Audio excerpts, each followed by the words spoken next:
American Stories.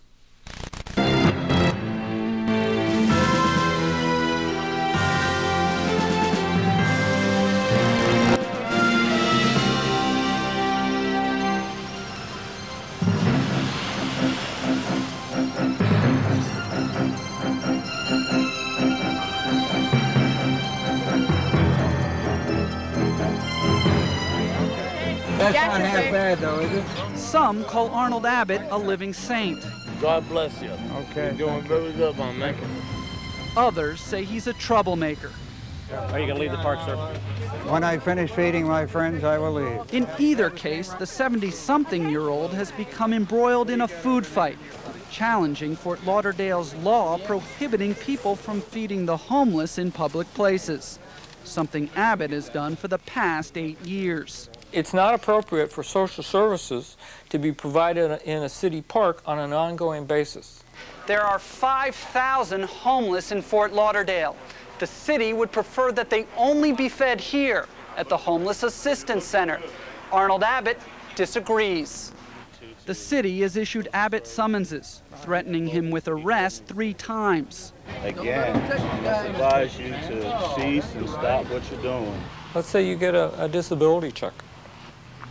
If others provided you food and you were alcoholic, you can use your disability check to feed those addictions. It enables people to continue to live a destructive lifestyle. So far, he remains unintimidated and has filed a countersuit charging the city with discrimination against the homeless.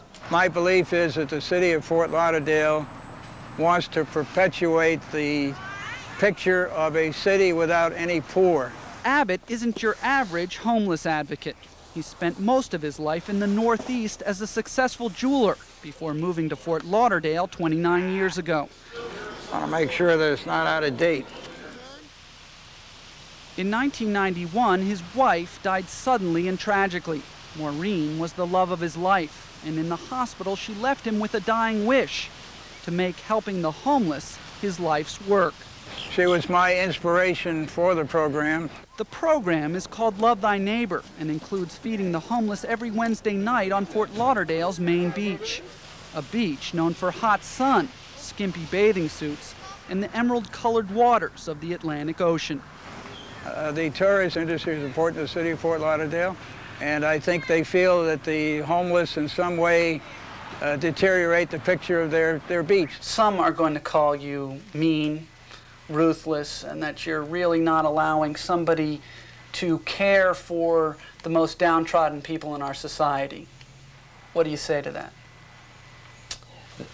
We don't believe that's the case. What we're saying is that those people that want to provide social services need to do it in a responsible way, and part of that is conducting it within a building and appropriate zoning. Abbott points out that the city allows others to feed at the beach. Ironically, the day cops tried to stop him, Oliver Stone's production company was serving lobster to cast and crew just yards away. Arnold says if it's good for a Hollywood producer, it's good for the homeless, and they love him for it. Look what he's doing for the homeless. Nobody else is doing it. Nobody else is trying to do it. He's trying. He's willing to go to jail for us. If it wasn't for him, I would be dead. At 5, his mother poured hot oil on his arms to torture him. 10 years ago, he couldn't read and was living on the street. Robert Galoza is one of Abbott's success stories. Love Thy Neighbor got an apartment for me and got me a job and got me into school. The pattern of my life has always been to work for the underdog. I've done it all my life. But not everyone is singing Arnold's praises, particularly people who live near the homeless.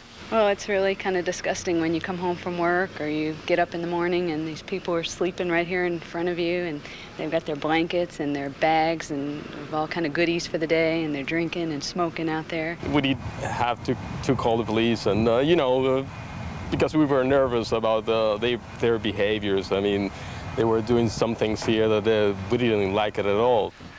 The courts will now decide what will happen at the beach. The city wants a quick solution, but for Arnold Abbott, feeding the homeless has become a life's work. Well, I don't know how many years I have left, but I intend to devote the remainder of my life to helping the homeless. In Fort Lauderdale, Florida, Douglas Kennedy, Fox News. When we come back, we will shift the focus in a big way.